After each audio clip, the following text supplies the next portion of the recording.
Shalom. Shalom. All right. How about Shem Yahweh Barakatham? All right. Y'all let me know if you can hear me in the chat. Put a 7 in the chat if you can hear me clearly. Just want to make sure everything moving smooth tonight. All right. I am going to share my screen. You know, we got to start with the usual. We want to start with the usual stuff. So. All right. So first of all, all right. All praises. So the 7's coming in. All right. I want to go ahead and say shalom to all the Akim and the Akwath out there. Just tuning in to the live, man. We're gonna go into Hosea tonight. So go ahead and get your Bible, your Apocrypha, and all that good stuff ready. All right. One last thing I want to say. If you trying to join us for this next new moon, okay, which should be Salakia. Let me get the date for you. If you're trying to join us for this next new moon, please send us an email, Sons of Thunder Israelites at gmail.com. Sons of Thunder Israelites NC at gmail.com. All right.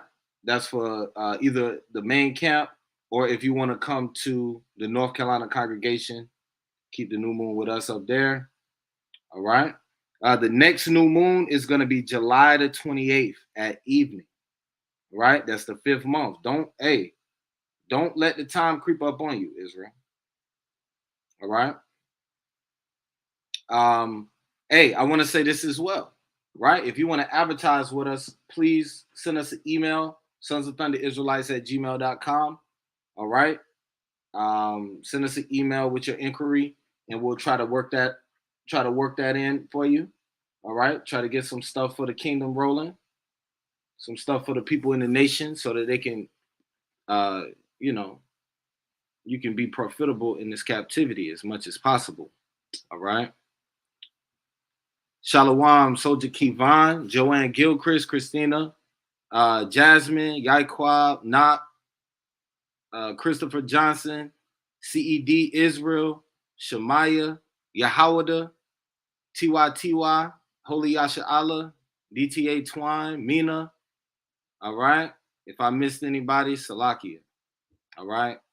So, hey, shalom to all the family, man. Look, I'm not going to hold you too long, man. We just want to get into it. But the reason I titled this class, Bible, what did I say? All right, it's going to be Bible Doctrine 101, the book of Hosea. Because when you look at the book of Hosea, it breaks down the entire Bible for you. It breaks down the entire Bible. So when we're trying to figure out who the Gentiles are, we're trying to figure out who the covenant is for, we're trying to figure out what the great plan of salvation is. All of this stuff is already laid out in the pages of Hosea. All right. So we're gonna start there and we're gonna get this thing rolling, okay? I'm gonna go ahead and share my screen real quick. Shalaki, I'm gonna share my screen and we're gonna get into it.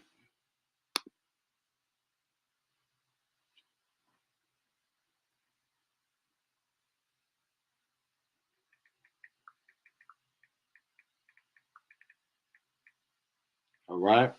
Y'all work with us tonight, Israel. We're trying to get everything together. All right. I do appreciate your patience. Hope y'all enjoyed that live. Hey, a lot of the stuff that was going on in the live that came up on the North Carolina channel is going to be addressed again in this breakdown. Okay? Because we're dealing with, who the Lord came to bring back into the covenant, who the Lord came to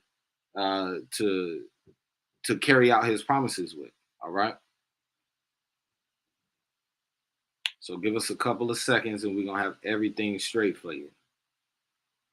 Hey, y'all missing out on these new moons, man. I'm going to tell you straight up. If you have not been to a new moon yet, you are missing out. Number one, the Lord commands us to keep the new moon.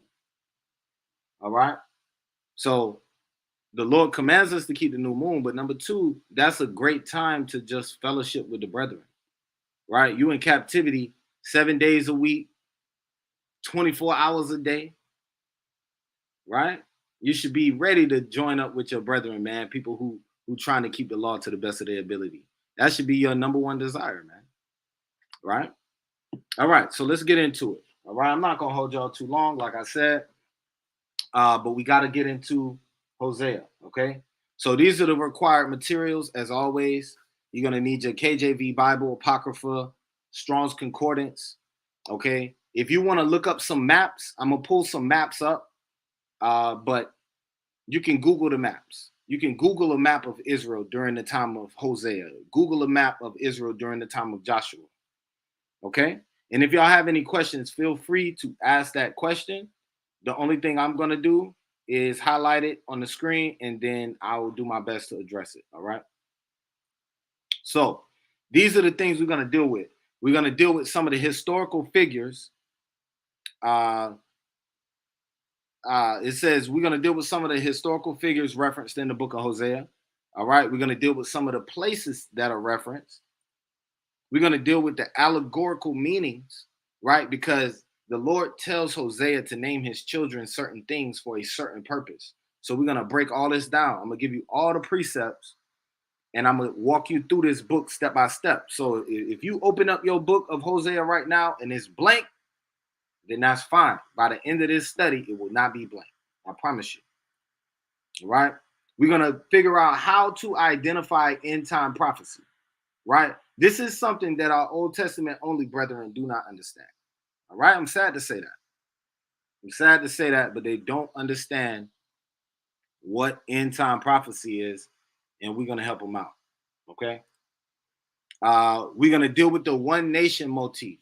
This is something that's referenced over and over again throughout the pages of scripture, right? So a lot of the times in the prophets, but even as far back as the law, right? When you're dealing with Deuteronomy and things like that, the whole nation of Israel coming back and being under one head is a motif that's visited in the book of Hosea. All right. It's got parallels with the Exodus event.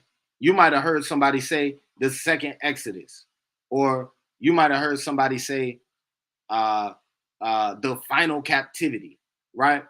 These are all things.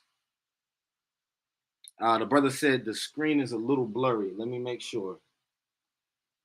Let me make sure, because I'm tracking it on my phone as well. Y'all let us know if the screen is blurry, because we having storms out here in North Carolina, man. So the internet connection is jacked up today. All right. Please forgive us for that. I pray thee. All right, Khan. Yeah. See, the brother said it's all clear. I'm seeing this clear on my phone too. All right. So let's keep going. Now, the historical background. So let's deal with this. If you go to Hosea 1:1, it's going to tell you what time period we're dealing with. So we're dealing with, this is during the reign of Uzziah, Jotham, Ahaz, and Hezekiah, the kings of Judah. Now you got to remember, when you lining up the biblical timelines, you got two timelines to line up. You got to line up the timeline from the southern kingdom and the timeline for the northern kingdom, right? You may have a couple of kings that reign in the southern kingdom, and you might only have one king during that same time period in the northern kingdom, right? So that's why, and I'm going to show you some stuff to make that easier to understand. All right. During the reign of Jeroboam, the son of Joash, king of Israel. See that? So we got some kings of the southern kingdom and some kings and a king of the northern kingdom. All right. Now, the book of Hosea is primarily to the northern kingdom, but it does contain passages and prophecies that speak directly to all the kingdoms, right? It speaks to Judah and it speaks to Israel. So although the book was written directly to the northern kingdom, it does address the southern kingdom as well. This is during the First Temple period. All right. Now, let's get into it. So the first person we want to look at is a guy named Jehu, right? And this is going to be, the background and stuff like that is going to be very short and brief, right? But there's a king named Jehu who's referenced. He was the 10th king of northern Israel, all right, since Jeroboam the first. And he was noted for exterminating the house of Ahab. Now, the interesting thing about Jehu is a historical figure that can be backed up by archaeology. Okay, if you look at the bottom here, we have what they call the black obelisk. In the black obelisk, it says, aside from the Hebrew scriptures, Jehu appears in Assyrian documents, notably in the black obelisk, which is depicted as kissing the ground in front of Shalmaneser and presenting a gift, right? So he's paying tribute to the king of Assyria. Now, when we go and start doing the breakdown, you're going to understand, because the Assyrians actually destroyed the northern kingdom. But before they destroyed the northern kingdom totally, they was already in the region starting to make, starting to do things, starting to shake things up. So that's what we're looking at. So Jehu is on the walls of history and is backing up the biblical timeline and is backing up the biblical events. So anybody who say that book is a fairy tale, they got to deal with this. Okay? Now, look at where we at. Look at the map here to the bottom. It says Jezreel and its valley. Now, we're looking at the northern kingdom of Israel, right? Anybody who Issachar in the crowd, this is pertaining to you, right? The land of Jezreel and the valley of Jezreel is in the tribe of Issachar, and I'm going to show you that. So look, it says the Sea of Galilee right there. And then below that, you got Mount Tabor. And right below that, you got the Valley of Jezreel. This is the setting, and this is the thing that's brought up over and over throughout the book of Hosea. And I want you to remember this, but we're going to revisit it. It's some good points to think about here, all right? Now look at this. This is a map. Like I said, you could pull this map up. You could just Google this. But this map shows us that the tribe of Issachar's land was right there below the Sea of Galilee, right where Jezreel is. You see that? So this is a good book. If Issacharites want to go into their history and know about things that happen in their history and in their physical land, then you can go back and read about Jezreel and read about all the places where Jezreel came up.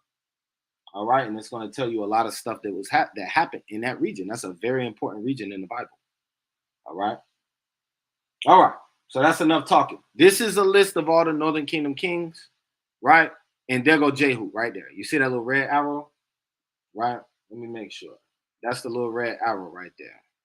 So Jehu is the 10th king. Now, let's get into it. All right. So I'm going to start reading the book of Hosea. I'm going to start at verse 2 because we already covered verse 1. All right. And it says, the beginning of the word of the Lord by Hosea. And the Lord said to Hosea, go, take unto thee a wife of whoredoms and children of whoredoms, for the land have committed great whoredom departing from the Lord. So he went and took Gomer, the daughter of Diblaim, which conceived, and bare him a son. And the Lord said unto him, call his name Jezreel, for yet a little while, and I will avenge the blood of Jezreel upon the house of Jehu, and will cause to cease the kingdom of the house of Israel. And it shall come to pass at that day that I will break the bow of Israel in the valley of Jezreel. And she conceived again and bare a daughter. And God said unto him, call her name Lo Ruhamah, for I will no more have mercy on the house of Israel, but I will utterly take them away. But I will have mercy upon the house of Judah, and will save them by the Lord their God, and will not save them by bow, nor by sword, nor by battle, by horses, nor by horsemen. Now when she had weaned Lo Ruhamah, she conceived and bare a son. Then said God, call his name Lo Ami, for you are not my people, and I will not be your God. Now let's break this down. Right? So right here it says, for the Lord have committed, or Salakia, for the land have committed great whoredom. So let's understand what that whoredom is, right? We got to get a precept. Let's get Wisdom of Solomon, chapter 14 and 12, right? Wisdom of Solomon, chapter 14 and verse 12. And it reads, for the devising of idols was the beginning of spiritual fornication, and the invention of them, the corruption of life. You see that? So spiritual fornication is equal to whoredom, right? Because you in a covenant relationship with the Most High God. You in a covenant relationship with the Most High God. You can't step outside of this relationship you have with the Most High, right? And we're going to continue to read that in the book of Hosea, because he's going to eloquently break that down for us. All right, let's keep going. So when we get down to verse 4, the Lord told Hosea to do what? He told Hosea to take a wife after his own.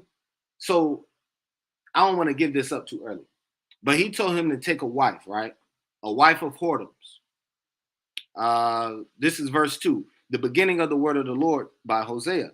And the Lord said to Hosea, go take unto thee a wife of whoredoms and children of whoredoms. Why is that? For the land have committed great whoredom, departing from the Lord. So now the children that Hosea about to have are going to tell a story about the nation of Israel, northern kingdom. All right. So verse 4 says, and the Lord said unto him, call his name Jezreel, for yet a little while, and I will avenge the blood of Jezreel upon the house of Jehu. That's child number 1. Right? Now let's look at the word Jezreel. What does that word Jezreel mean? Right? So what you're looking at now is a screenshot from Bible Hub. Right? We're going into the Hebrew a little bit. Right? And if you look at it, it's very close to Israel. Is very close to the word Israel. All right. So, but this is Jezreel, and it means what? Right here, it says God sows.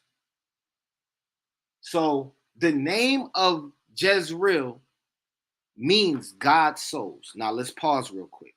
That's why I said this is prophetic in going back to thinking about the tribe of Issachar, because even to today, Issachar can be found in the field sowing and reaping, man. Right? If I drive up the street up here in North Carolina, if I drive up the street, we will pass Issachar in the field, in a strawberry field, in a pumpkin patch, at the right time of year. You see what I'm saying? Issachar is sowing and reaping right now. So that's something that is very specific to Issachar, right? But Jezreel means God sows. So let's get into it. Now, this is the Ellicott commentary, right? And once again, you got to chew the bones and spit out the meat, like the elders always say. But Jezreel means God shall sow. The prophet had already discovered the faithfulness of his spouse and that his married life was symbolic to his nation's history. Observe the resemblance in sound between Jezreel and Israel and the historic associations of the former, right?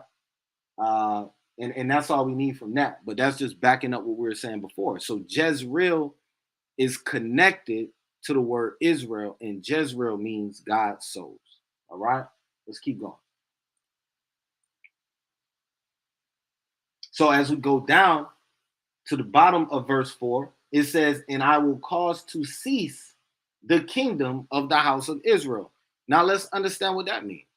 What does it mean for the Lord to say he's going to cause to cease the kingdom of the house of Israel? All right, let's get a precept to follow that up. Let's get Isaiah 7 and verse 8 real quick. All right, Isaiah 7 and verse 8. All right. So we're going to see here another prophecy that's saying the exact same thing. All right. And it says, for the head of Syria is Damascus, and the head of Damascus is Rezin. And within 65 years shall Ephraim be broken, that it be not a people. You see that? So the Lord prophesied through Isaiah that Ephraim, which is synonymous with the northern kingdom, will not be a people. Okay? So when the Lord said that, when he said, say unto Jezreel, yet a little while, and I will avenge the blood of Jezreel upon the house of Jehu. If you watched the last Thursday night class that Brother Judah did an excellent class, and he referenced the story of Jezebel and Ahab. And when they went to go take Naboth's vineyard was in Jezreel. All right. So the wickedness that they committed in killing Naboth, right, or Naboth, or however you pronounce it, the wickedness they committed in doing that, the Lord pronounced the judgment against them. All right. And that judgment trickled down, trickled down, trickled down. And then Jehu, right, in his actions, they continue to add on to the sins. And so the Lord had to reconcile those sins. That's why he said, I will avenge the blood of Jezreel upon the house of Jehu. All right. And if you want to read those stories, I'm gonna give you a reference here in a second. All right. So verse 5, and it shall come to pass at that day that I will break the bow of Israel in the valley of Jezreel. All right. Khan. All right, Salaki. I hope I'm not frozen now. I know Lion said that I was frozen for a second. Y'all tell me if I'm good. All right. So I'm gonna keep going. All right. So break the bow of Israel in the valley of Jezreel. Now let's understand what it means to break the bow. To break the bow means that a bow is an instrument of war. A bow is a symbol of your might or your power or your strength. So the Lord said that he was going to break the bow of Israel in the valley of Jezreel. In the valley of Jezreel. Now, keep in mind that Jehu is the king at the time. All right, all praises, all praises. Okay? Jehu was the king at the time. And once again, we're going to pick up the pace, but we got to lay the groundwork. All right, work with me as we lay the groundwork. So let's get 2 Kings chapter 10 and verse 1. This is when we start getting into the actual stories, right? And I'm gonna just read it straight down. And Ahab had 70 sons in Samaria. And now remember, Ahab is the husband of Jezebel. He was the king in the story of Jezebel, right? And remember what he did in the valley of Jezreel. Khan, all praises. All right, let's keep reading. Verse 1. And Ahab had 70 sons in Samaria. And Jehu wrote letters and sent to Samaria unto the rulers of Jezreel, to the elders, and to them that brought up Ahab's children, saying, Now, as soon as this letter cometh unto you, seeing your master's sons are with you, and there are with you chariots and horses, a fenced city also in armor, look even out to the best and meetest of your master's sons, and set him on your father's throne, and fight for your master's house. But they were exceedingly afraid and said, Behold, 2 kings stood not before him. How then shall we stand?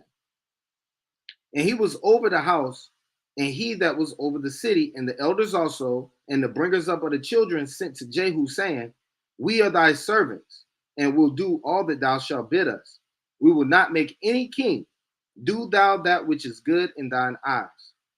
Then he wrote a letter the second time to them, saying, If you be mine, and if you will hearken unto my voice, take ye the heads of the men of your the men of your master's sons, and come to me to Jezreel by tomorrow this time. Now the king's sons, being 70 persons, were with the great men of the city, which brought them up. Now check this out. Remember, Ahab had 70 sons. Ahab was getting it in. He was very fruitful, right? So Ahab had 70 sons, and Jehu was like, yo, I'm going to write a letter to all the people in the land of Jezreel, and I want them to set their own men in leadership positions there. And I want them to take Ahab's sons out of Khan, big fruitful. But I want them to take Ahab's sons out of possession of the kingdom, right? Now let's keep reading, verse 7. And it came to pass when the letter came to them that they took the king's sons and slew 70 persons and put their heads in baskets and sent them to Jezreel. And there came a messenger and told him, saying, They have brought the heads of the king's sons. And he said, Lay ye them in 2 heaps at the entering of the gate until the morning. And it came to pass in the morning that he went out and stood and said to all the people, Ye be righteous. Behold, I conspire against my master and slew him. But who slew all these? Know now that there shall fall unto the earth nothing of the word of the Lord, which the Lord spake concerning the house of Ahab. For the Lord have done which he have spoke by his servant Elijah. You see that? So when the Lord pronounced judgment on Ahab's family, that judgment had to come down the pipeline, right? Jehu ended up carrying it out, but he did it kind of backhandedly. You see what I'm saying? He was still a wicked man, but he did that, and that goes to show you that man's goings are of the Lord, man. That goes to show you that every single event that happens on this earth, the Lord is in control of it. And he can use a wicked man to carry it out, or he can use a righteous man to carry it out. Right? You want to make sure that that righteous man, is carrying out the Lord's work. You don't want to be on the other side of that. Right? Let me get verse 11. That's the last verse I need. So Jehu slew all that remained of the house of Ahab in Jezreel, and all his great men, and his kinsfolk, and his priests, until he left none remaining. So Jehu rendered a great slaughter in Jezreel upon the men of Ahab. Right? So let's take a look. Verse 6, back in Hosea, right? Because Hosea deep, now I'm trying to tell you. And she conceived again and bare a daughter. And God said unto him, call her name Lo Ruhamah, for I will no more have mercy upon the house of Israel. It's child number 2, right? The first child, his name was Jezreel, and that means God's souls. The second child, Salakia, is Lo Ruhamah, which means God will no more have mercy. And look at this. He said, but I will utterly take them away. All right. And we already know 2 Kings chapter 15 and 29 is where the northern kingdom was actually taken away. Let me get that real quick. 2 Kings chapter 15 and 29 is where the northern kingdom was actually taken away. In the days of Pekah, king of Israel, came Tiglath-Pileser, king of Assyria, and took Ijon and Abel Beth Maacah and Genoa and Kadesh and Hazor and Gilead and Galilee, all the land of Naphtali, and carried them captive to Assyria. You see that? So he carried all of those people captive to Assyria. I don't want to misquote the number, so I'm not going to say the number, but scholars and documentarians have the number at like above 30,000 people that was carried into captivity. It's crazy, right? Okay. Verse 7. And he says, but I will have mercy upon the house of Judah and will save them by the Lord their God, and will not save them by bow, nor by sword, nor by battle, by horses, nor by horsemen. Now, we're not going to read this account, but if you go to 2 Chronicles chapter 32, verses 1 through 23, you'll read about Hezekiah, right? And the king of Assyria had besieged him as well. And he prayed to the Most High God, and the Most High God confounded his armies. They went back, and the king of Assyria was killed by his own kinsfolk, right? That's why the Lord said, not by bow, nor by sword, nor by battle, because Hezekiah and his men did not have to lift a finger, right? So once again, Hosea just walking you through kind of all praises. It's on the screen. It's 2 Chronicles 32, verses 1 through 23. All right. And yeah, you know, that's the majesty of the Most High God, man. Right? Like you don't have to lift a finger in certain instances, and he's gonna win the battle for you. All right. Let's keep going.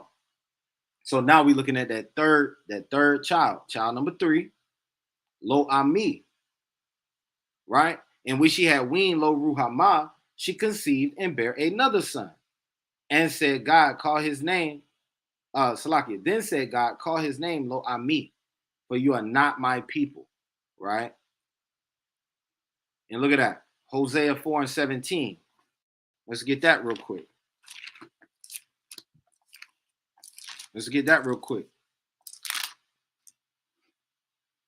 So Hosea 4 and 17 reads, Ephraim is joined to idols, Let him alone, right?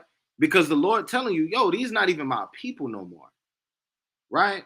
That's why when you read the New Testament, you get into Corinthians and Galatians, and you matter of fact, you get into the book of Acts. You got to start telling the new Israelites who found out that they got to keep the law. You got to tell them, yo, don't eat nothing sacrificed to idols, don't eat nothing strangled, and you know, you got to give them the baseline scripture, just like we do on the streets today.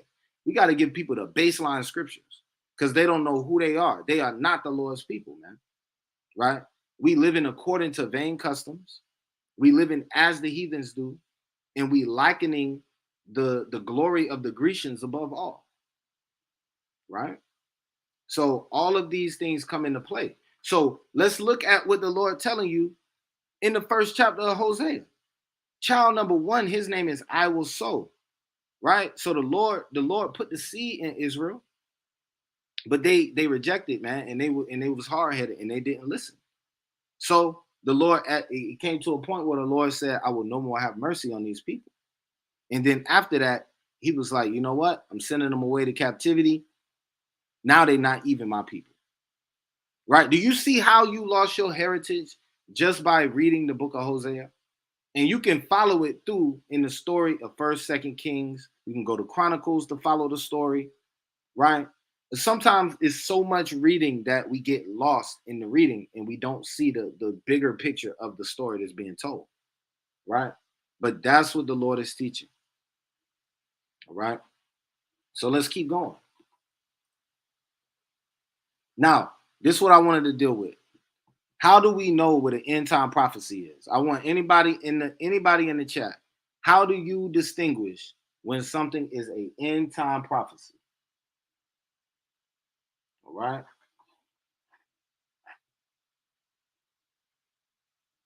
I'm gonna give y'all a second to answer that. How do you distinguish when something is an end time prophecy?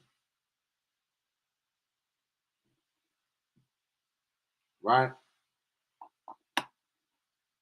Because in order for us to know if it's an end time prophecy, first we got to have a good grasp on the timeline of the Bible, and we have to have a good grasp on, what things have come to pass and what things have not come to pass, right? And so, Lion of Judah just said it, right? That's right, and Shemaiah, they said it is yet to happen, right? It shall come to pass, right? It shall come to pass. Count all praises, right? So, if that's exactly how we know, right? Also, okay, Sakor said if it denotes in the last days, right? That's right. That's another key indicator. So in this actual paragraph right here, I got the ET up there to denote this. I'm basically showing y'all how I precept my Bible while I do this lesson, right? So I got that ET there. Anytime it's an end time prophecy, because sometimes when you speak to a Christian, they will speak to you as if this end time prophecy has already happened, but it's an end time prophecy, so it couldn't have happened. So let's look at it. And I'm going to show to you without a shadow of a doubt that this is an end time prophecy. So we just got done showing that the northern kingdom of Israel was the Lord's people at one point in time. But then he said, I will have no more mercy on you. Then he said, you are not my people. So that's you losing your heritage, going to the four corners of the earth. And now you don't even know who you are. You are not his people. Now, verse 10 changes the tone a little bit, right? Look what it says. Yet the number of the children of Israel shall be as the sand of the sea, which cannot be measured nor numbered. Now, why does he say this? Right? Because he got to jump on the idea of the promise that was given to Abraham. So we've been breaking this down. You got to watch the Patreon videos. If you go back and watch that live that was just on the Sons of Thunder North Carolina page, you'll see it. Brother Judah was breaking it down. But the promise that was given to Abraham cannot come back null and void. No matter what nobody do. It don't. If Brother Jonathan fall out the truth today, Abraham's descendants still got to be as numerous as the stars. And Abraham's descendants still got to inherit the land that was promised. And they still got to be called God's people. All of that still got to come to pass. Because Abraham kept his side of the bargain. You see what I'm saying? So if Abraham kept his side of the bargain, then the Lord going to keep his side of the bargain, right? Because he's not a man that he should lie, right? So let's get this promise that he mentioned here. And I don't know why I put this in yellow because I can't read it. Genesis 22 and 17. All right, let me show you something. Genesis 22 and verse 17. And it reads, that in blessing I will bless thee, and in multiplying I will multiply thy seed as the stars of heaven, and as the sand which is upon the seashore. And thy seed shall possess the gate of his enemies. So two things must happen by reading this verse. Verse 10 said, yet the number of the children of Israel shall be as the sand of the sea. So we going back to the promise of Abraham. So number one, the children of Israel will still flourish. Although the Lord casted them out, they still going to flourish. And it shall come to pass that in the place where it was said unto them, you are not my people, there it shall be said unto them, you are the sons of the living God. Those same people are now going to be called the sons of the living God. Right? That's why the perfect breakdown is Romans 9 and 24. Right? And in case y'all don't know this, put this in your notepad. But the official SOT breakdown for the Gentiles is Romans 9 and 24, man. Let's get that. Romans 9 and 24. This is an undefeatable verse right here. If somebody want to know who the Gentiles are, this is undefeatable. All right? Because Paul is excellent at teaching the Bible. He knows what he's talking about. All right? Let me read it. Romans 9 and 24. Even us, whom he have called, not of the Jews only, but also of the Gentiles. As he saith also in OC. Then you would ask the person, who is OC? Then they would say, I don't know. I never seen that before. Then you would say, OC is the transliteration of the word Hosea coming from the Hebrew and being transliterated into the Greek language. So they changed the name to OC because it's in Greek, but they talking about Hosea. And guess what? Paul just told you that the Lord, and I'm going to read verse 23. Let's start back. Romans 9 and 23. And that he might make known the riches of his glory on the vessels of mercy, which he have afore prepared unto glory. Even us whom he have called. Who did the Lord call? Not of the Jews only, but also of the Gentiles. And then he starts to quote Hosea. Couple of verses down, verse 27, he quotes Isaiah. Because why? He was talking to the nation of Israel the whole time. That is the official breakdown of how you explain who the Gentiles are. You don't have to go nowhere else, right? Let's keep going. Look at this. Wisdom of Solomon, chapter 5, 1 through 5. I'm not even going to read that. That's an honorable mention. Y'all can go back and look at that. But that tells you that in the latter days, when the Lord's people start to rise up, them other nations going to be confounded. And they're going to be like, they the Jews? They the children of God? They the people that the Lord dealing with? You talking about the people we had in derision? You talking about the people that we was treating like dirt and we had them under our knee? Yo, they're going to be confounded, man. Right? Why? Because you were not the Lord's people. Do you see that? But now you are the sons of the living God. Yo, that's such a heavy verse, right? And yo, we are still yet to see this happen. This is how we know this is an end time prophecy, because we are still yet to see any of that happen. You get ones and twos, you get little isolated events of Esau kissing the boots and stuff like that. But as a whole, them heathens don't know who you are and they don't care who you are. They think you dirt and they think you at the bottom. Now, maybe the elite, maybe they know who you are, right? But your modern everyday Esau, modern everyday Amalekite, modern everyday Ishmaelite, they don't know what's going on. They just think you a black dude, and they like, yo, he probably about to start freestyling. That's why they on the corner. That's why 12 of them is on the corner, because they about to start freestyling. That's what they think. Or playing basketball, right? So look at this. It said, verse 11, then shall the children of Judah and the children of Israel be gathered together. When has this ever happened? That's why it got to be an end time prophecy. This has to be an end time prophecy, right? Then shall the children of Judah and the children of Israel be gathered together and appoint themselves one head, and they shall come up out of the land. For great shall be the day of Jezreel. You see that? How the Lord brought that Jezreel back? Because now great shall be the day of Jezreel, man. Right? Right now, the land of Jezreel is mourning and crying because the heathens is over there stomping their dirty boots on your land. Right? But then at that point in time, great shall be the day of Jezreel. And that's right. All praises call halal. Yahweh Shem Yahushua for that, man.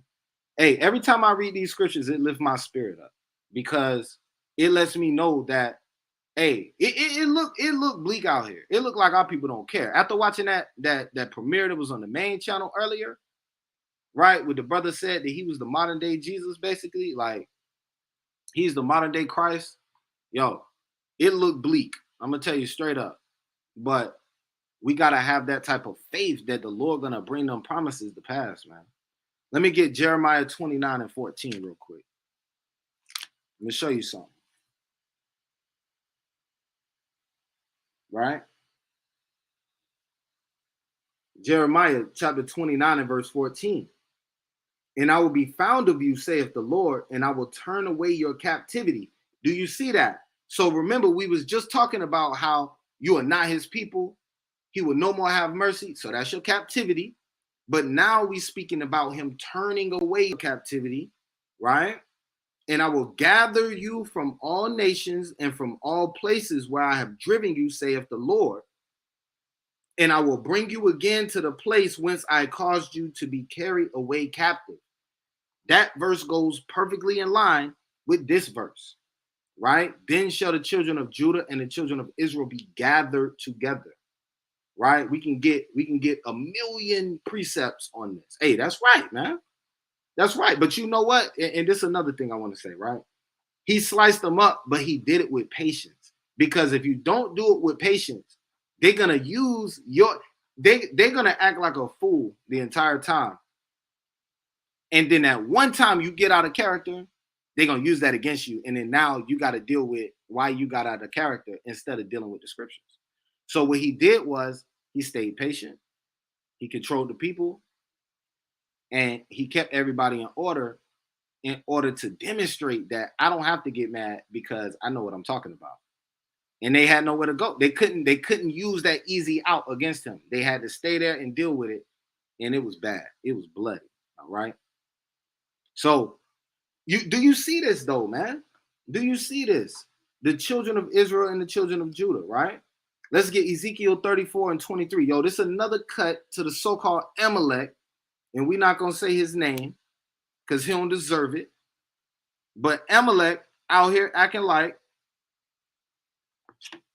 he the people. What the Lord said. He said, then shall the children of Israel and the children of Judah be gathered together.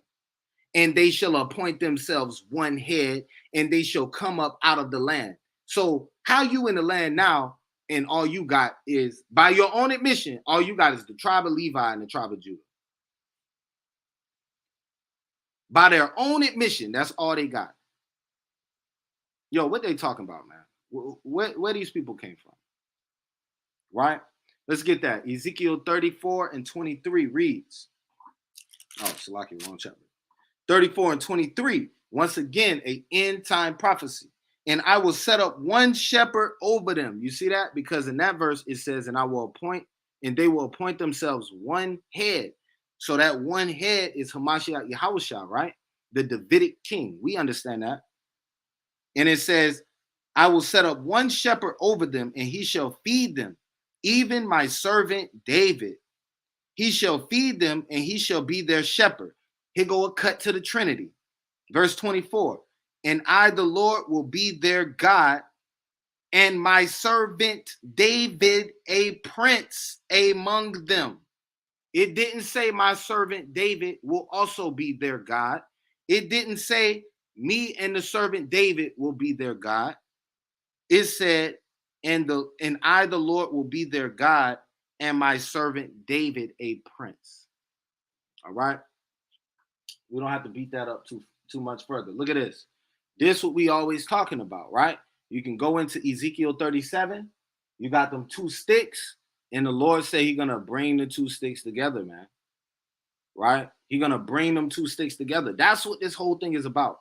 It's not about no mystical. The Chinese man now get to be a spiritual Israelite. Yo, what's up with that? Right? Because he got ancestors. His ancestors ain't with that. His ancestors don't want him to leave his heritage, right? They want him to stay a Japanese man forever, right? They want him to stay a Chinese man forever. They want him to stay a Filipino forever, man. So let them people have their heritage and let the Israelites have their heritage. All right. So now we can get into chapter 2, right? And I'm not going to read the whole chapter 2 because chapter 2 is kind of a recap on on chapter 1. But when we get down to verse 6, right? Let's take a look at verse 6.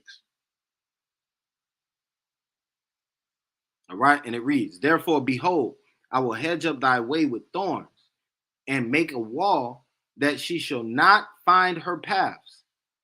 And she shall follow after her lovers, but she shall not overtake them. And she shall seek them, but she shall not find them. Then she shall say, I will go and return to my first husband, for then was it better with me than now. For she did not know that I gave her corn and wine and oil, which they prepared for Baal. All right. So when you read in the scriptures, right, and it's talking about she this and she that, let's break that down for you. All right. Who is this she that we talking about? Y'all put it in the chat. Y'all put it in the chat. Who is this she that we talking about? In chapter 2 of Hosea.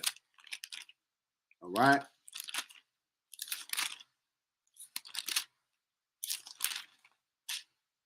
Chapter 2 of Hosea.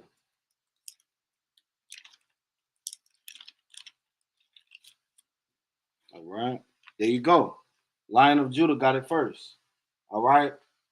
And Sakor. Shalom. Shalom. So yeah, we got Israel, right? Now let's prove that. Let's prove that. One place I like to go to prove that is Salakia. 2nd Ezra chapter 10 and verse 7. Right? 2nd Ezra 10 and 7. And it reads, how that Zion our mother is full of all heaviness and much humble, mourning very sore. Right? So the reason I'm using this is because Zion is metaphorically spoken of Israel. And that is metaphorically used as the mother of us all, right? We read about that in the New Testament. Let me get another one. Let's get Zechariah chapter 9 and 13. Right? We can get a lot of these for this one. Zechariah chapter 9 and verse 13. And that reads, when I have bent Judah for me, filled her with Ephraim, and raised up thy sons, O Zion, against thy sons, O Greece. You see that? So we are spoken of as the sons of Zion. All right. And that's Israel. Okay. So now the Lord is speaking to his wife. Let's keep this in mind. The metaphor at hand in the book of Hosea is the Lord speaking to his wife through a similitude of the life of Hosea and his family. Okay. So we're likened unto the Lord's wife. It says, therefore, behold, I will hedge up thy way with thorns and will make a wall that she shall not find her paths. You see that? The Lord gave us a strong delusion that we should believe the lie. All right. He gave us a strong delusion that we should believe the lie, man, and be condemned who believe not the truth. Because a lot of our people, they revel, they happy with being simple, and they happy with being wicked. You tell your people right now, hey man, the Bible is about you. You're the greatest people on the earth. The Lord only cares about you. All you got to do is repent, and the Most High gonna give you the kingdom. They say, but the law done away with. You see how stupid that is? Because our people, the Lord has hedged up their way with thorns, and He made a wall so that they cannot find the paths. All right. Verse 7. And she shall follow after her lovers, but she shall not overtake them. Yo, that's the curses. That's the curse. That's the Lord saying, yo, you're gonna be destroyed always. That's in Deuteronomy 28. Hey, that's right. It breaks our heart trying to talk to our people, man. Because honestly, we got the spirit of the Most High God in us, and we trying to call the people back to the feet. And the Most High God is kind of heartbroken a little bit like that. You see what I'm saying? Some of these people was created for destruction, but the people who gonna repent one day, but they just being hard-headed right now, the Lord is heartbroken over that. He like, man, come on, man. And He giving you time. He's long-suffering, right? That's why we do so much about talking about patience and dealing with our people, because you don't want to be the reason why a person can say, oh man, I got punched by a Hebrew Israelite. Oh man, I got stabbed by a Hebrew Israelite. Don't be that brother, man. Don't be that brother that loses his temper at camp and you knock somebody out at camp, and now they can use that as a testimony against you. Don't do that. Be patient with these people. Some of these people are the Lord's people, man. All right. Look at this. Look at this. Hey, that's right. We trying to get them a winning lottery ticket, man. And it's like our people. You already did all the work. You paid for the lottery ticket. You already did all the work. The Lord did all the work. And you come bring it to somebody and they're like, well, I have faith that I'll get the money, but I'm not going up to the office to collect the check. I have faith that the Lord gonna give me this money, but I'm not gonna drive up to that office and sign the paperwork to get the check. Not dumb that is. And that's basically what our people doing, right? But look at verse 7 at the bottom. It says, then shall she say, I will go and return to my first husband. Now, Israel at this point in time, right? This is that 1 Kings chapter 8 spirit, right? Wherever you are on the earth, you starting to turn back towards Jerusalem. You saying the prayers again. You starting to repent. You putting that pork down. You starting to wear them fringes. You starting to look at your brothers as actually your brothers, and they're not your enemies no more. They're not your ops no more, right? You returning to your first husband. You returning to your first love, man. And that's just like the prodigal son. Matter of fact, the story of the prodigal son is about Israel. All right.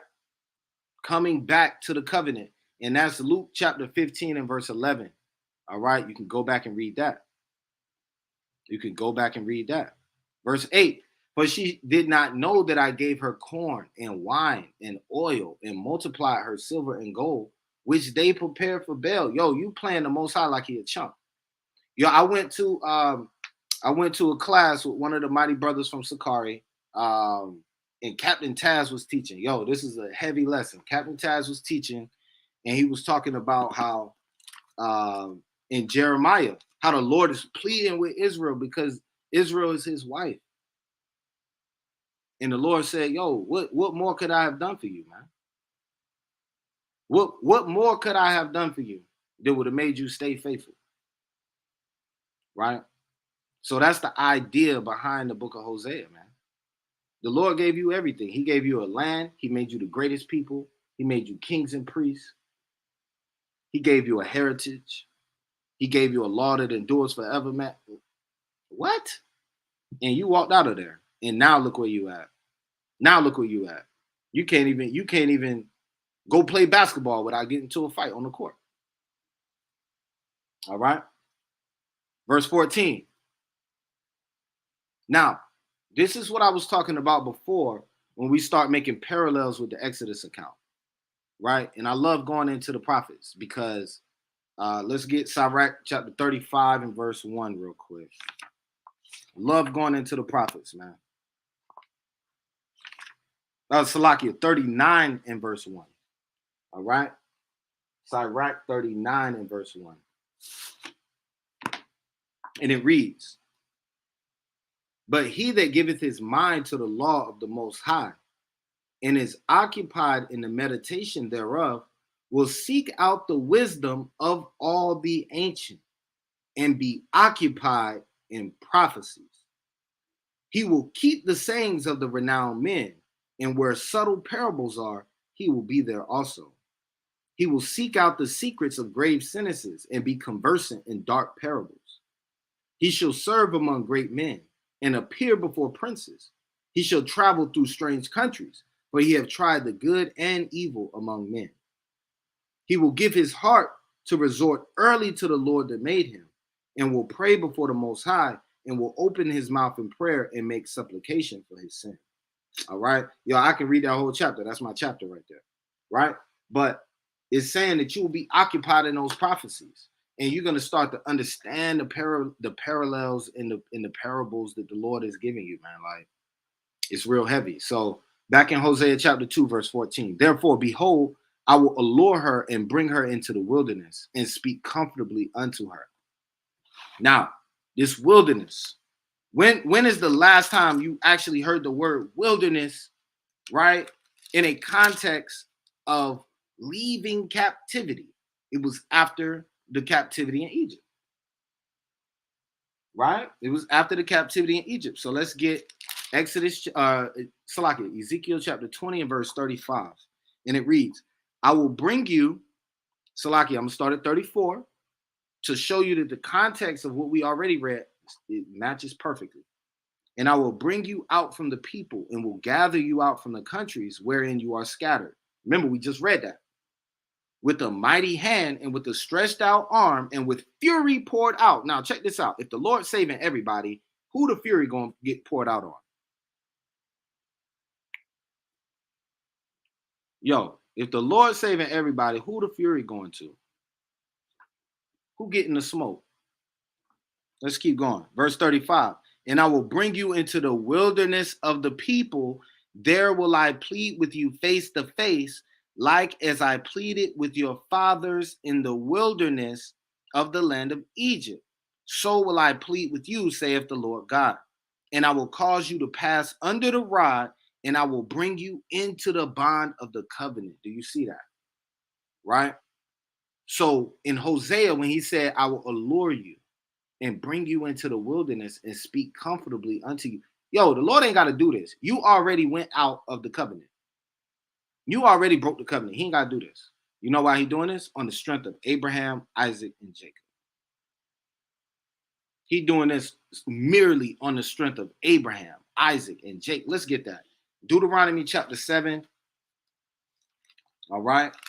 In verse, I'm going to start at 7. He's doing this merely on the strength of them. It's nothing that you did, Israel. That's why we can't get proud, man. That's why we can't get proud. That's why we can't be walking around here acting like we've been perfect from day one. Nah, we can't do that. This is merely on the strength. That's what the scriptures mean when they say that it's grace. You got grandfathered in because your grandfather did the commandments. Not because you did them. You got grandfathered in because he did them. All right, let's read that. Deuteronomy chapter 7 and 7. The Lord did not set his love upon you, nor choose you because you were more in number than any people. For you were the fewest of all people. But because the Lord loved you, and because he would keep the oath which he has sworn unto your fathers, hath the Lord brought you out with a mighty hand, and redeemed you out of the house of bondmen, from the hand of Pharaoh, king of Egypt. That's the only reason we get in this, man. Right? Let's keep going. Revelation 2 and 17. Right? We're just dealing with that wilderness aspect. Let's break down the wilderness a little bit. All right? Revelation chapter 2, verse 17, and it reads, he that have an ear, let him hear what the Spirit saith unto the churches. We know that the churches is synonymous with the congregation, is synonymous with Israel, is synonymous with northern and southern kingdom. All right. To him that overcometh will I give to eat the hidden manna. Who ate manna? The people in the wilderness. The people in the wilderness was the people eating the manna, man. Right? Because the Lord's going to bring you into the wilderness and speak comfortably unto you. And guess what? He's doing that to gain his people back. He's doing that to gain his people back so he can put them back under the bond of the covenant. Right? That's why a lot of people will say it's the second Exodus. Or they'll be like, it's a lot of precepts, man. It's a lot of precepts to go into that second Exodus. I don't want to break it all the way down. That might be a chop shop video. All right. We might go into that. Verse 15, and it says, and I will give her vineyards from thence, and the Salakia, in the valley of Achor for a door of hope. And she shall sing there as in the days of her youth, and as in the days when she came up out of the land of Egypt. Notice that the Lord is only speaking to the people that left Egypt. He's not speaking. This has never been opened up to the whole earth. Never.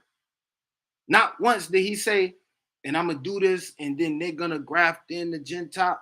No. La'ah, man. Because the Lord is dealing with his wife. And I'm going to show you something that's so cold in this next slide, I believe. Maybe it's in chapter 3. All right. Verse 16. And it shall be that at that day, saith the Lord, that thou shalt call me Ishi, and shall no more call me Bali. Now let's break this down. In the Hebrew, the word Ish is man, but it also can be used interchangeably with the idea of husband. When you end a Hebrew word with E or the letter Yod, right? When you end a Hebrew word with that, it makes it a personal pronoun. Okay? So it's my husband. So what is it saying? In that day, saith the Lord, thou shalt call me Ishi, my husband, and thou shalt call me no more Baali. Now the word Baal means Lord. You shall no more call me Lord. You shall call me husband. Yo, this heavy. Y'all gotta see this, man. And spiritually, we've been courting, the nation of Israel been courting the Lord, man. Y'all put that in the chat if y'all see what I'm saying. Right? Put that in the chat if you see what I'm saying. Spiritually, this whole time we've been courting the Lord. And that final day when he brings us into the wilderness and brings us into covenant, we're gonna actually be in covenant with the Lord at that point. Right? Because he's trying us through the fire. That's courting. He's trying us as gold is tried in the fire. So the Lord is running you through all these things in your life, man, to make sure that you stand the test of time, man. And yo, I be getting out the spirit sometimes, and I be getting impatient. You know what I'm saying? Impatient. I be getting impatient. I know that's not a word. Brother's gonna be in the chat. See, I know how y'all do. Right? But I be getting impatient, and my rib had to pull me to the side and be like, hey, don't lose faith. Like, you know what I'm saying? Like, stay patient. Most High know what he's doing. And I have to back down a little bit and be like, okay, yeah, I am being ran through the fire a little bit. I gotta see that. We all gotta see that we being ran through that fire, man. Hey, that's right. We have to prove why we worthy. Right? We talking about the most high God. We're not talking about just another God. This ain't Aladdin where our God is the genie. Right? We talking about the most high God. We getting ready to be in a covenant with him. You thought you was just gonna get in? Nah, it's a tryout. You see what I'm saying? It's a tryout. And that's what this whole phase is about. All right, let's keep going. I'm not going to dwell on that too long. Once again, end time prophecy, because look, is it possible for us to make it to that point before the end times? when we know that the whole history of man is just waiting on Israel to get back in this spot, right? So it got to be an end time prophecy. Let's keep reading. And it's new covenant. All right. That's another thing. That's another thing I like to outline in my Bibles. Right. I like to outline when it's an end time prophecy and when it's a new covenant prophecy. Right. And I can actually show you that. May not be necessary, but if you look right there, well, you can't see it. You can't see it. Right. Because my screen got the blur effect on it. It's all good. But you know what I'm saying? So you got end time prophecies, you got new covenant prophecies, things that speak of the Messiah. You need to have a way and a strategy of outlining these things. That way, when subjects are brought up and somebody try to quote a verse that don't really say what it's saying, you can say, well, you know, that's an end time prophecy. I don't really see that. That's a new covenant prophecy. Because Christians will use new covenant prophecies and try to apply it to the Christian church. And really, when they're doing that, that's supersessionism. They trying to supersede the nation of Israel, and they trying to slide in there, right? Okay, let's keep going. So, verse 17 says, "I will take away the names of Baalim out of her mouth, and they shall no more be remembered by their name." Right now, this is a play on words, and you can go into the commentaries if you want to. But the word Baal is actually used as the word Lord. It's not always used as the God Baal. All right. That's a whole nother conversation. But the word Baal means Lord. So what you're looking at here between 16 and 17 is a play on words. The Lord said, "You're going to call me Ishi. You shall no more call me Baali, for I will take away the names of Baalim out of their mouth." And now he's speaking of the Baals. Now he's speaking of the false gods. Right? He's going to take all those names out of their mouth. So if he's taking those names out your mouth, that got to be end time prophecy. Because the entire history, since this was written all the way until now, Israel has been going off with other gods, man. Right? We got white Jesus. We got Muhammad. Right? We got all these people that our people worship. We got Haile Selassie, a man who said, "Do not worship me. I'm just a man." Our people worship that. Our people worship rappers. Right? So we not at verse 17 yet. This is an end time prophecy. Let's keep going. Right? I had some precepts on that. Let me go back, Salakia. Let me go back to verse 16 real quick. I forgot I had these precepts. Let me get Isaiah 54 and 5. Right? That'll be the only one I get. Y'all can write the other ones down. But Isaiah 54 and 5 says, "For thy maker is thine husband, the Lord of hosts is his name, and thy Redeemer, the Holy One of Israel, the God of the whole earth shall he be called." You see that? For thine maker is thy husband. All right? Those other precepts are dealing with elevation of status, right? I may need to get them because I put them up there and y'all not going to know why I put them there. Let's get them real quick. John 15 and 15. So this is the book of John, chapter 15 and verse 15. Now remember, the Lord said, "In that day you shall call me Ishi and no more Baali." John 15 and 15 reads, "Henceforth I call you not servants, for the servant knoweth not what the Lord doeth, but I called you friends. For all things I have heard of my Father I made known unto you." So you see that at a certain point in time, when you elevate in status from being a servant, right, into being in covenant with the Lord, that same time you elevate in status from being a servant of Hamashiach Yahushua to being his friend. All right. Hey, that'll be another lesson, right? Once again, another lesson. I don't want to get too deep into that. Let's get Sirach 4 and 11. Let's get Sirach 4 and 11. This is the precept I like to pull right after that, just to make it stone. "Wisdom exalteth her children, and layeth hold of them that seek her." You see that? Because wisdom exalts you and elevates your status. It brings you to the next level.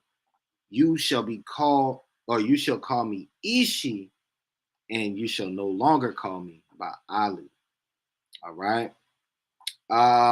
Somebody said, hey, R. Thomas, give me a verse to look at, and I'll pull a verse up. All right. So I can know exactly which verse you're looking at. Hey, that's right. That's right. What's the course say? He said it moves to be more intimate. You see that? So now you're more intimate with the Lord, right? And we're going to get into that too. Let's keep going. Verse 17, for I will take away the names of Baalim out of their mouth, and they shall no more be remembered by their name. Right? So that's the Lord cleansing you from the idolatry that you once used to partake in. That's Ezekiel 37 and 23. Right? And once again, notice when I get these precepts, since I noted this is an end time prophecy and a new covenant prophecy, now I can match the context of my precepts. So I'm going to grab a precept that's also an end time prophecy, and that's also a new covenant prophecy. All right. Ezekiel 37 and 23. And it reads, neither shall they defile themselves any more with their idols, nor with their detestable things, nor with any of their transgressions. See, we're going to be perfect. The Christian church told you it was impossible, but the Lord said it's possible, right? But I will save them out of all their dwelling places. That's salvation, wherein they have sinned, and I will cleanse them, so shall they be my people, and I will be their God. Everybody put a 1 in the chat, because that is a cut to the Old Testament onlys. I don't even know. Hey, did y'all catch that? What's the cut? What is the cut that I'm pointing out? Right? What is the cut that I'm pointing out? Let's see who get it first. It's in Ezekiel 37 and 23. What is the cut? Right? You got to understand what the Old Testament only say first. So let me say what they say. I'm going to be the Old Testament guy. So the Old Testament guy would say this. He would say, see, the Old Testament don't say nothing about, or no, this is what he'll say. See, my Bible, right? The Tanakh, my Bible don't say nothing about being saved from sin, brother. My Bible don't say that. My Bible says that you will be saved from your enemies. It don't say nothing about being saved from sin, brother. So y'all made that up in the New Testament. Right? But what did Ezekiel just say? Let's read it again. Neither shall they defile themselves any more with their idols, nor with their detestable things, nor with any of their transgressions, but I will save them out of their dwelling places wherein they have sinned, and I will cleanse them. So shall they be my people, and I will be their God. That's the cut. That's what the Lord told you. He's going to save you and clean you and change you, man. Right? And we know that the law of the Lord is perfect, converting the soul. That's why I made it blue, right? Because all my law precepts are blue. Okay? Let's keep going. Verse 18. And it says, in that day I will make a covenant for them with the beasts of the field, and with the fowls of heaven, and with the creeping things of the ground. Next question for the audience. Is the Lord getting ready to make a covenant with the sheep and the deer and the moose and the billy goat? Right? Is the Lord making a covenant with the sheep, the deer, and the billy goat? Some people say so. Some people say so, right? I'm gonna get a precept. Now let's finish reading it first, right? So course said la'ah.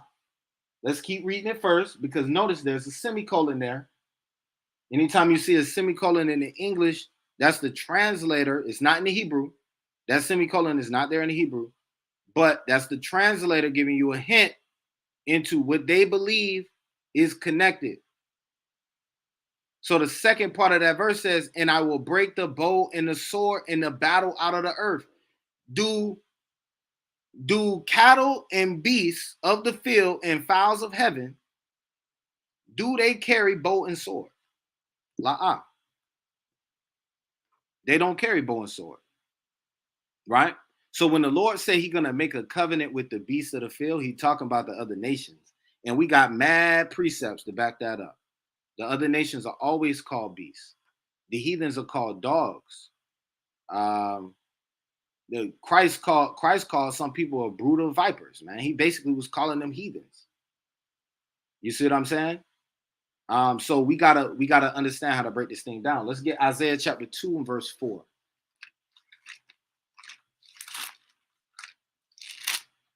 Right? Isaiah 2 and 4. And he shall judge among the nations and shall rebuke many people, and they shall beat their swords into plowshares and their spears into pruning hooks. Nation shall not lift up sword against nation, neither shall they learn war anymore. Once again, Isaiah chapter 2 is an end time prophecy. Right? So we matching context, we matching wordplay, and we matching the dark saying to get the understanding thereof. All right, let's keep going. We're about to finish this thing up, all right? Now, this is the heaviest point. This is what you need to take away from this. Verse 19, and I will betroth them unto me forever, and I will betroth thee unto me in righteousness and in judgment and in loving kindness and in mercies. And I will even betroth them unto me in faithfulness, and thou shalt know the Lord. And it shall come to pass in that day, I will hear, saith the Lord, I will hear the heavens, and they will hear the earth.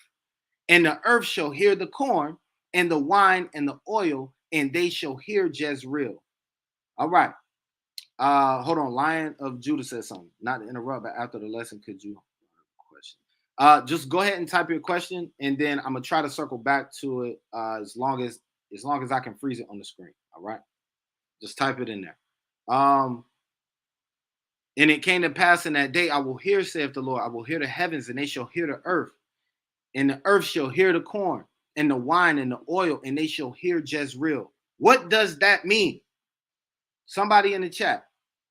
What does it mean that the Lord is going to hear the earth and hear the wine and hear the oil and all this stuff? What does that mean? All right. I'm going to keep reading while y'all put that in there.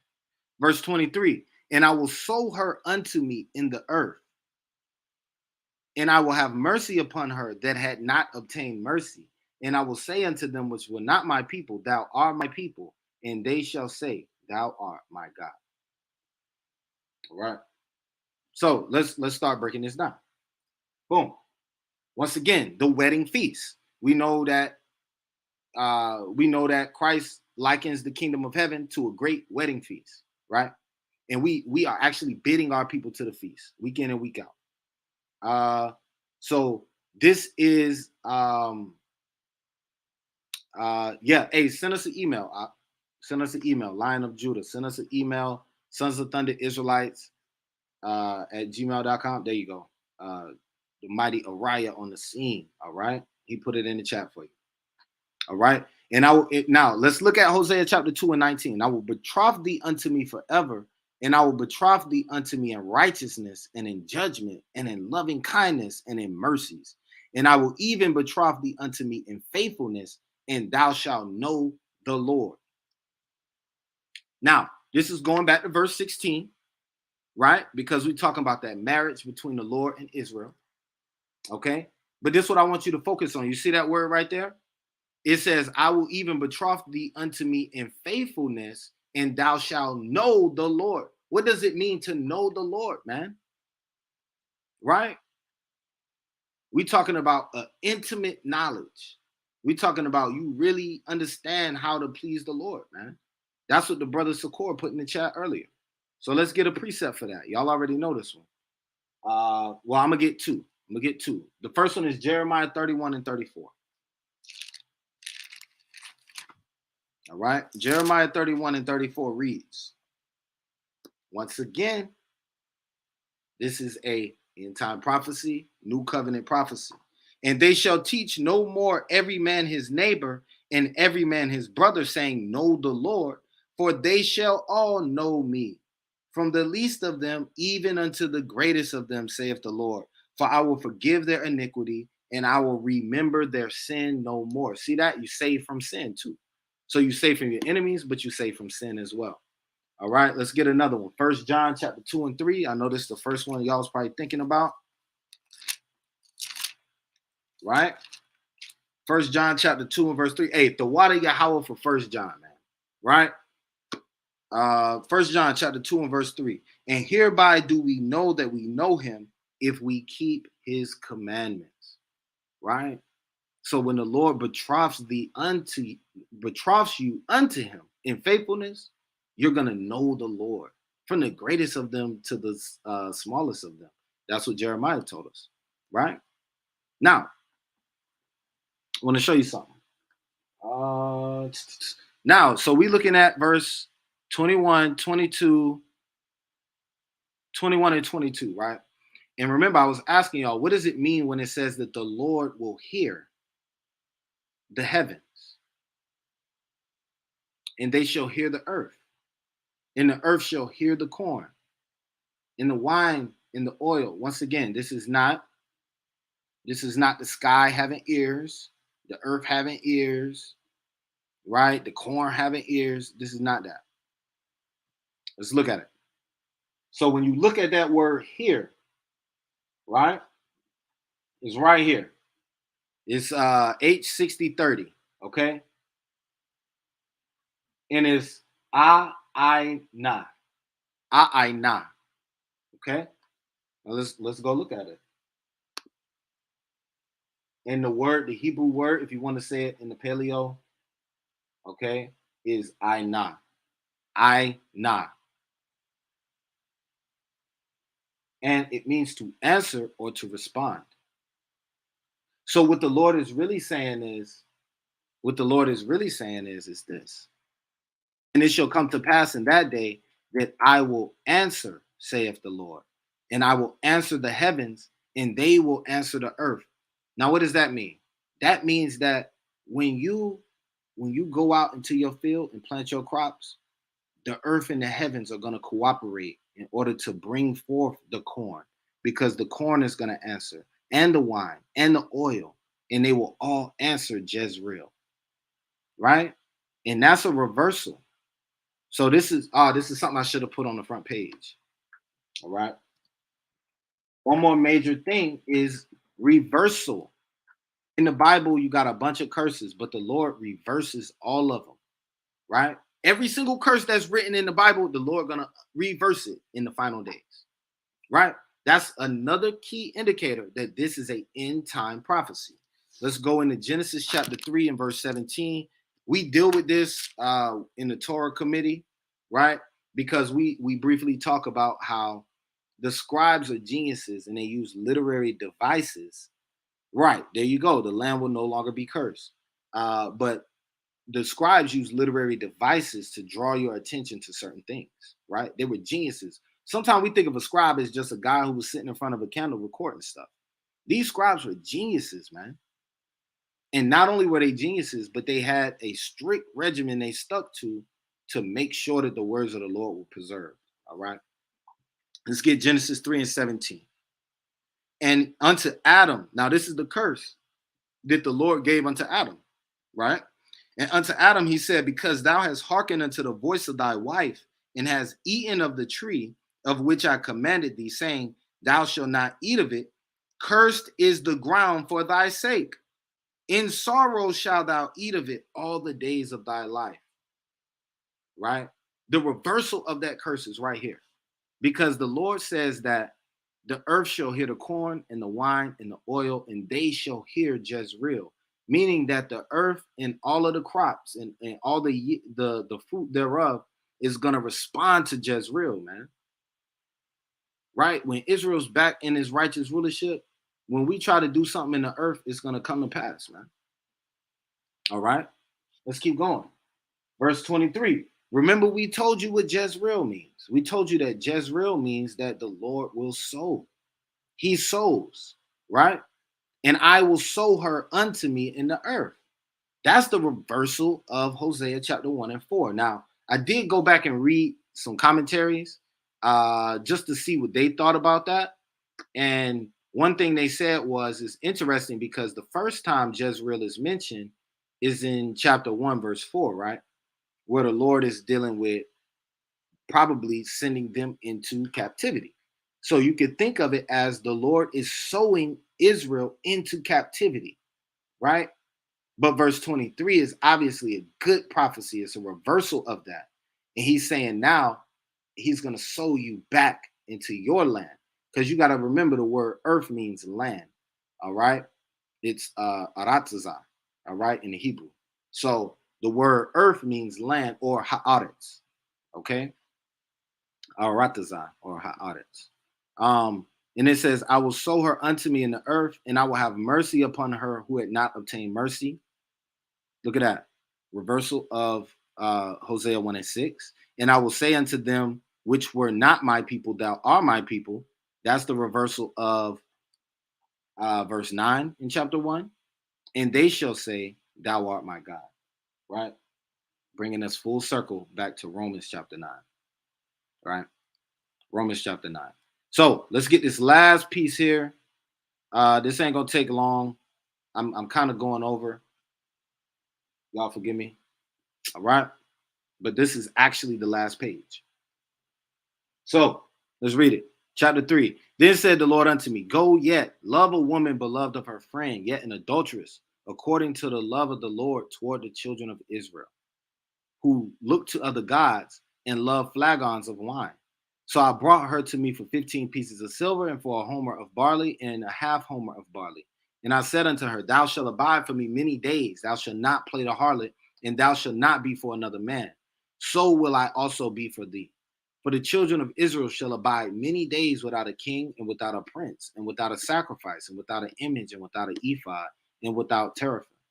Afterward shall the children of Israel return and seek the Lord their God and David their king, and shall fear the Lord and his goodness in the latter days. Right? Now, this is what I want to show you. Real quick. Real quick. This thing is it's a little slow. All right. The whole book is a metaphor. Because remember, as the Lord is giving these prophecies, Hosea is living it out. He actually has a wife that is that used to be a whore, right? And he had to take her to wife, and he had to teach her the same lessons that the Lord been trying to teach Israel. That was the whole idea behind the whole thing. So the whole book is a real story of the book of Hosea's life.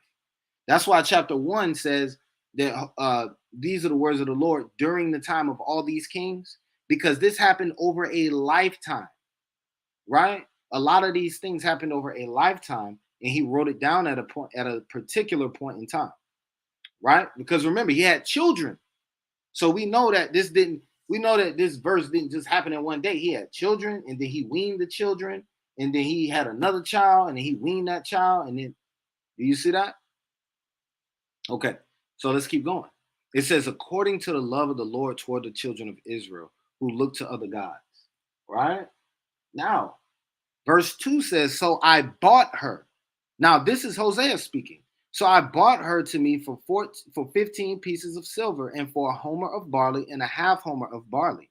That's Hosea paying the dowry. He paid the dowry. He did what he had to do to get that woman, right? As the Lord told him, verse 3. And I said unto her, thou shalt abide for me many days. Thou shalt not play the harlot, and thou shalt not be for another man. Now I want to point something out.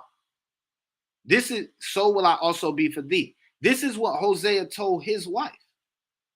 He said, thou shalt not be for another man, and I will also do the same for you. I'm not going to go and step out on the marriage for you. Right? And that's in accordance with Amos chapter 3 and verse 2. Let's read that. Because we know the Lord told the same thing to Israel. The Lord told the same thing to Israel. Right? And he said, you only have I known of all the families of the earth. Therefore will I punish you for all your iniquities. Remember, I'm honing in on that word known, because we in covenant with the Lord and we know him. Right? When you go back and you read Genesis and you read and Adam knew his wife and Abraham knew his wife. That means to put forth seed into your wife. So the Lord put forth seed in Israel, man. Being spiritually, right? I'm speaking as a man, but we know that the Lord put forth seed only in Israel, right? Well, pay attention to this.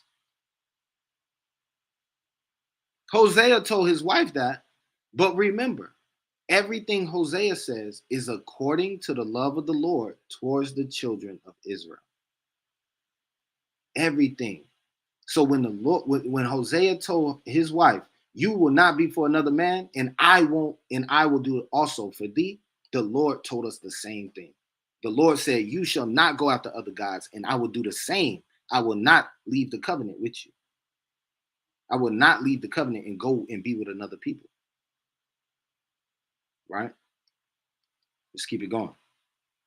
For the children of Israel shall abide many days without a king and without a prince and without a sacrifice and without an image and without an ephod and without teraphim. Right? That's Jeremiah 17:4. That's us losing our heritage. That's the northern kingdom losing their heritage specifically. Right? The children of Israel. Um, and when it says teraphim, right? I'm gonna break down the word teraphim. The word teraphim is household gods. So that's talking about little idols. Back in the day, the people back then would carve out a little idol about this big of stone or wood or whatever, and they would put it on their mantle, right? The Lord said, "You're gonna have to do without that, man. Those gods can't save you." And he sent them into captivity without all of those things, right? Um, let's get into verse 5. Afterward, right? And we talked about this before, end time prophecy. End time prophecy. Afterward, after what? After the children of Israel abide many days without a king and without a prince, right? And without a sacrifice. Afterward shall the children of Israel return, seek the Lord their God and David their king, and shall fear the Lord and his goodness in the latter days.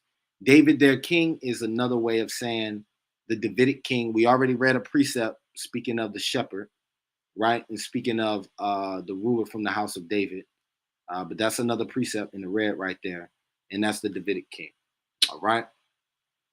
So, hey, that's the book of Hosea, man. That's the book of Hosea. Like I said before, that is the whole Bible. Let me stop the share. Like I said before, that's the entire Bible, man.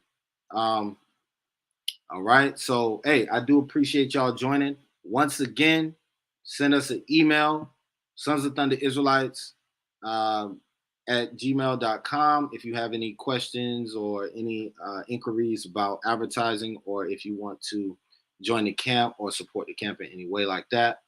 All right. I'm looking back through to see if that brother had his question. Lion of Judah, but I think his question was about how does he become a member of SOT. I think that was his question, but I'm not sure. All right. I'll give it a couple of seconds just to make sure that was his question. All right.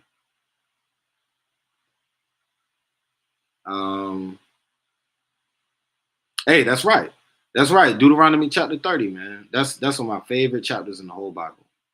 Y'all go back and read that. All right. I think that was it. Yeah, Khan, all praises. So, hey, love y'all, Israel. Stay vigilant in this thing, man. All right. And go hard. All right. Sons of Thunder Israelites, it's our heart's prayer and desire to Israel that they might be saved. Shalom.